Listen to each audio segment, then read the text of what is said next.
Kagurabachi. What's the Batman song? Ba ba ba ba ba ba ba ba. It's basically Chihiro.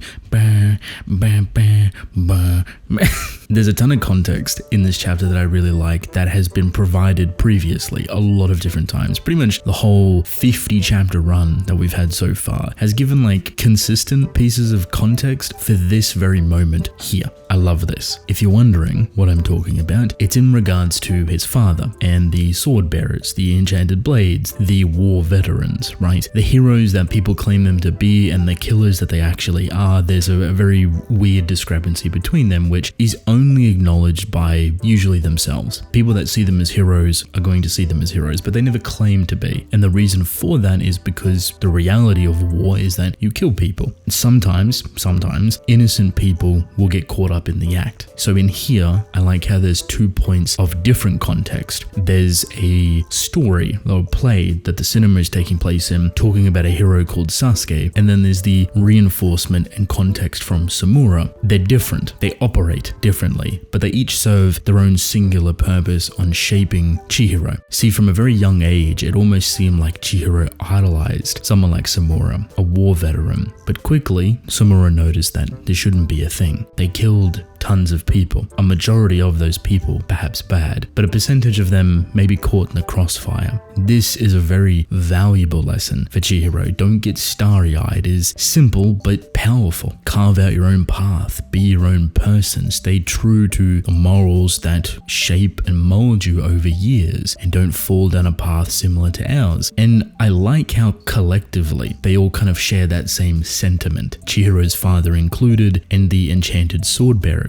There is an oddball, and one that I really hope expands upon this very idea, because while this moment is pivotal, massive, huge, beautifully designed, the oddball is Magatsumi or Shinichi. We don't know the context of that sword or its wielder or how it came to be, but it looks aggressive, it looks disgusting, it looks volatile. This is someone that could easily perhaps be a polar opposite to these very people. Hold resentment, hold a grudge, someone that might have been forced to take this sword, someone that maybe didn't know what this sword would hold, the corrupting power that comes from it. There's really no good outcome from that. And when you run that idea further, one, it trials beautifully back into Chihiro that he will eventually have to face this wielder, but two, there's no good answer that his father could have had. Either he knew that this sword would be this powerful and corrupt someone and shackle them in a really disgusting way, or he didn't know the capabilities of the sword, and both of those answers really suck. Not writing wise, but for Chihiro's father. I'm excited for that future moment because of what we have right here. The reinforcement of Chihiro's character, the texture, the embodiment of his own ideals and morals, the character that he is becoming. It's so beautiful, so strong, but also questionable, because even though he's carving out his own path and being his own person and sticking true to what he wants to do, understanding that he too has to kill people, the way he goes about it is not only within a different era, in a different period of time. He's not within war technically, so the perspective actually is probably very different. While one comes off as a necessity, being war and all of the swords being utilized to save a nation and the country or whatever, Chihiro is more of an assassin. And while you can still very much argue that this is for the fate of the country, the world, who has the swords and the wielders, etc., it is just very different, and I think it's very important to recognize the time between them, thus their perspective will be entirely different. Honestly, a very dark moment and a point of acceptance for Chihiro, a path that potentially he can't really come back from, but understands very well that he too is going to hell, just like everybody else, just like Samura claimed himself to be.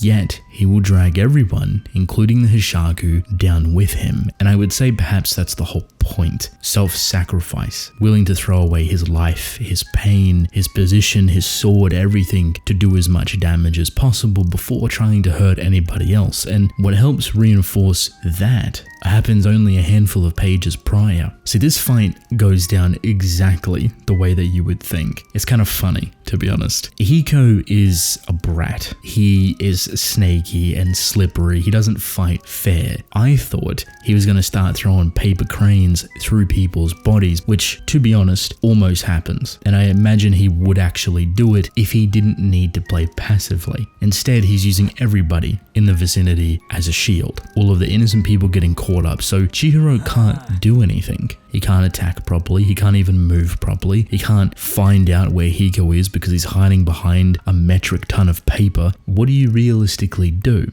So quickly, Chihiro is getting more and more damaged by the minute, and the longer he takes, the more he tries to move, the higher the chances of somebody else getting injured and him getting more injured in the process. So he's in a really lose-lose situation, and to be fair, props to Hiko for kind of ratting in this situation. He's a good rat, but it will bite him. I think that bite really comes in the form of underestimating Chihiro's potential. Sure, Hiko's scared of the enchanted blade, that's to be expected, right? And all of the utilage and the abilities that come from it, super fast, super strong, everything that you can imagine. However, what he underestimates and what he compares Chihiro to is the scene or the play that's taking place in regards to the hero known as Sasuke. He's paralyzed in fear and he lets the enemy get away, mostly because there's hostages around him, and Hiko thinks that Chihiro would take that same option, that he would allow this person to get away, potentially kill more people because there's hostages around him. So it kind of leads you down this train of thought of like, okay, do you potentially kill 1, 2, 5, 6 hostages around you right now to stop the villain in front of you? Or do you let the villain go, save the hostages around you, but that villain continues to kill more people?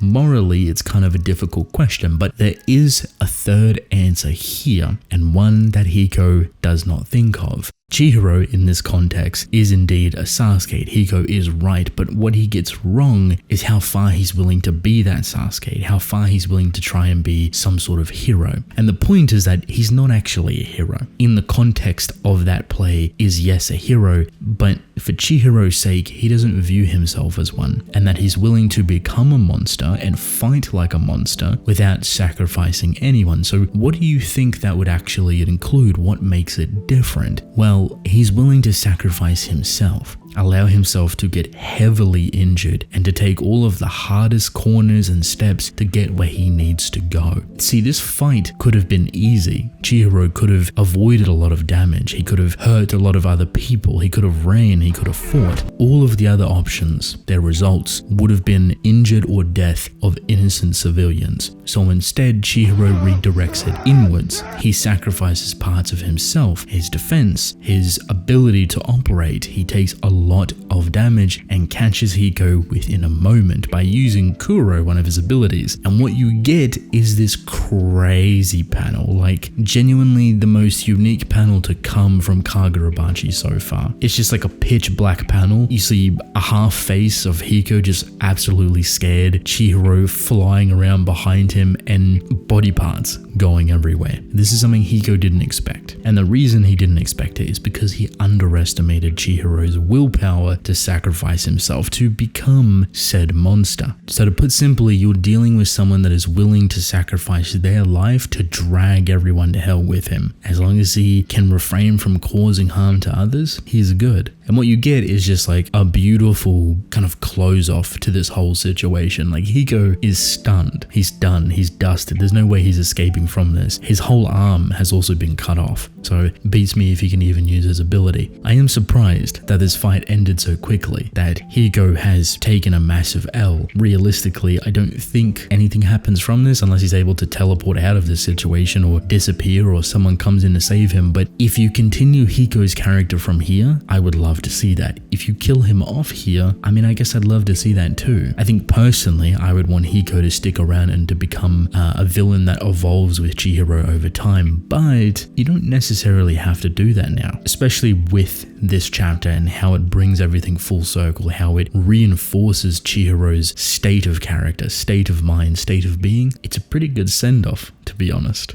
I will say it is tragic. It's kind of sad. It's melancholic. It's any describing word you want to give it that just invokes a sense of guilt and loss of innocence. Chihiro was never meant to live this life, and perhaps there's a small moment in there where that's kind of the point. Chihiro was never meant to be a swordsman. He never aimed to be a swordsman, and yet he was kind of pushed or forced down this lifestyle to get revenge. It's kind of partially put as a burden, but at the same time, I think Chihiro accepts it more than ever. It's a burden because it's not something that he should have to do, but he accepts it because he wants to do it. He wants that revenge for his father, and he wants to keep his legacy alive in a way that is kind of iconic to the hero that he represented, to the swords that he created, the weaponry. You can't let it go free. There will be more moments like this, different states of Chihiro's anger and rage and what he represents. Right here is just the very beginning, and he's not losing himself, don't get that twisted. He's not spiraling out of control. He actually has a lot of clarity. However, perhaps in the future that clarity can get a little bit murky in the seeking of revenge, and that's why it's important to have people beside you that you can rely on. The burden that Chihiro has right now will not always be carried solely by him, but by the people he surrounds himself with. This easily could just be an isolated character doing his own thing on his own, but he's grown so much since the beginning. He's come in contact with many amazing people. He's choosing to work with beautiful souls that will uplift him as well. That's a balance and a very, very vital one to have. He may see, view, or accept that he is a monster, but he's not evil. He's not choosing to be alone in this journey, drowning in sorrow or misery. And if it ever gets to that point of being too much to handle, you best believe his friends surrounding him will bring him back. And that cause of contention is always there. People get under the skin, you know what I mean? Yura is gonna be a talker, a snake, a slippery one, just like Hiko. Beautiful, phenomenal, through and through. I am very, very excited to see where all of this goes.